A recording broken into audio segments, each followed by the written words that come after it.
Kalmado yung boses ko pag pinakikinggan ko habang nagsasalita, pero pagdating sa video parang barag na barag yung boses ko. Well, bakit nga ba ako madalas solo ride? At most of the time puro solo ride. Pag naliligo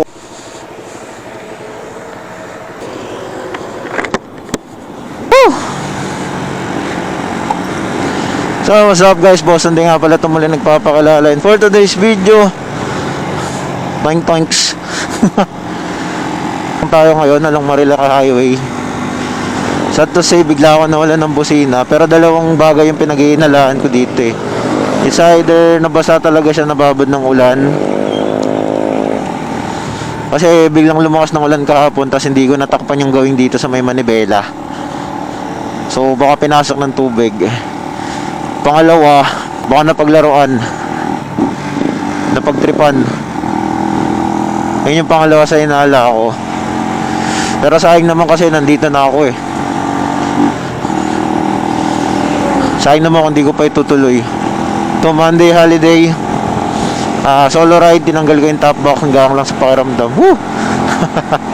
Kung kailan tinanggal ko yung top box, tsaka parang mas nailang pa ako.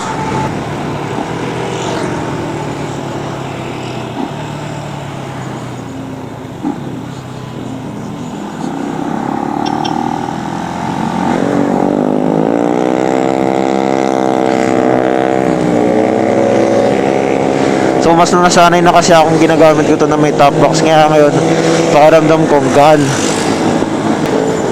Pag naliligo ko wala akong nararamdaman sa likod. Yun nga yun yung top box, kaya ako nasabing ang gaan. So chill ride Marilaki lang tayo sa ngayon. So dahil holiday ngayon, kahit Lunes, may karamihan din yung nagra-ride.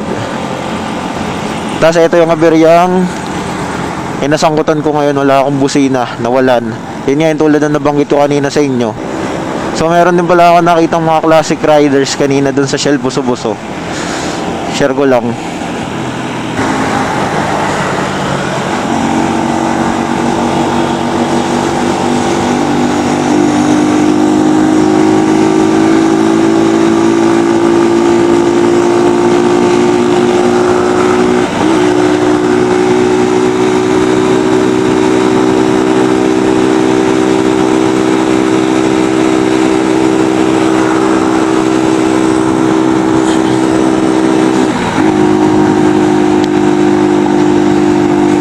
So suot ko nga pala ulit ngayon yung Kumine gloves.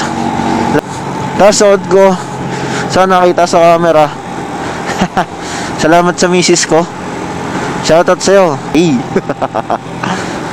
So siya yung bumili na itong suot kong riding jacket sa ngayon. Padded na rin siya.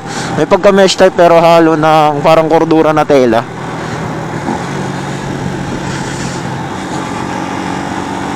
So first time ko siya gamitin, parang medyo mabigat lang sa pakiramdam, lalo na pag umihinto kasi nga padded. So malaman naman yung mga paddings nito. Spider nga pala yung brand, Spider Vortex. Kung pants naman sa ngayon, Kumine riding pants yung maong, na detachable din naman yung padding. Well, pati dito sa riding jacket, detachable din naman yung padding niya. So hindi ko lang mapapakita ngayon sa video kasi nagdadrive pa ako.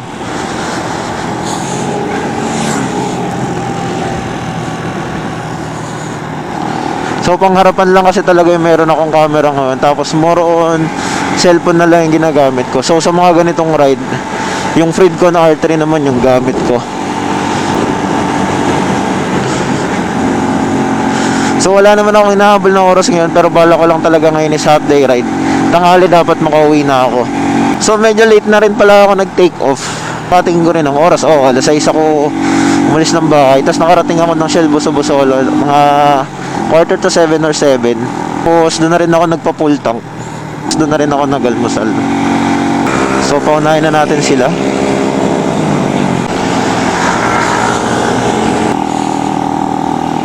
So yun, parang kwentuhan ride to, no?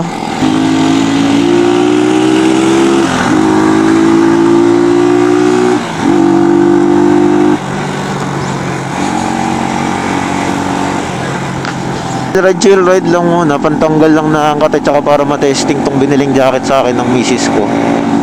Tas ngayon ko na nga lang ulit nasuot tong ano ko Kumine riding pants. Yung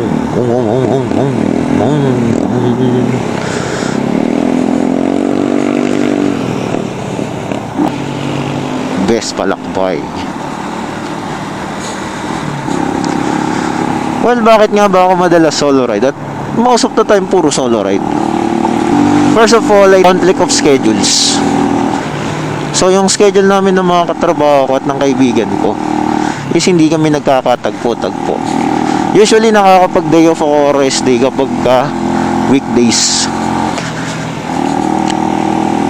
Nasanay na lang din siguro ako, pero ayoko din nagre-rest day o nagde-day off ng Sabado-Linggo dahil yun na nga rin yung rest day ng karamihan ng mga nagtatrabaho or empleyado. So, usually, yun nga, weekdays ang rest day ko, kaya weekdays din ako nakakapag-ride. At syempre, kapag weekdays naman, ay yung bukas lahat ng karamihan ng mga opisina, office hours, maraming may pasok. Gusto ko na lang din mag-ride ng weekdays kasi wala masyadong riders, wala masyadong gumagala. Mas maluwag yung kalsada kapag ka magra-ride ka. Ang traffic nun syempre yung mga papunta papasok ng trabaho, NCR, Maynila, ganyan, kung saan yung mga business centers. So yun nga yung una, no, yung conflict of schedules.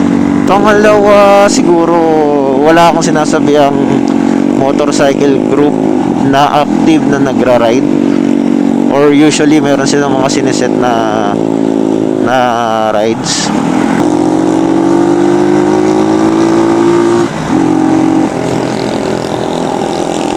So nakakatawa, pare-pareho sila naka-Vespa. Isang grupo yan. So yan, yung mga ganyang community tulad nila siguro. Wala pa akong sinasaliang ganyan. So usually yung mga ride ko, birang-bira nga yung meron akong kasama.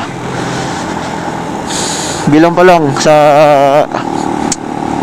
isang kamay yung ride ko na may kasama.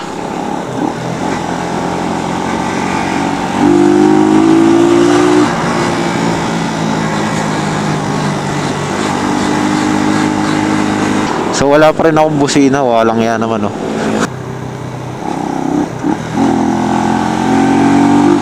Yun nga, no, yung pangalawang bagay ko nabanggit is wala nga ako sinasalihan pa, or wala akong, di ako nakikimember, di pa ako nakikisali sa ano ba ang ano dito, something community na classic bikes, etc, yung mga grupo sa mga wala. Next, may rason pa ba kung bakit madalas akong solo ride? Pangatlo, puro budget. Kung nakakapanood ka na rin sa akin ng mga siguro ilang beses or mga dati-dati kong upload, dami ko kasing binibili kasi hindi ko naman nagagamit. May gamit nga, wala naman akong pang ride. May pang full tank, oo, pero paano yung pagkain? Siyempre, kung dadayo ko na lang din naman, doon ka na kumain sa masarap. Yung mga ilan sa mga rason or 3 rason na naisip ko kung bakit madalas akong solo ride. That's it for today's guys. That's our up. Boston din nga pala ito, muli nagpapakilala, like, follow, and share.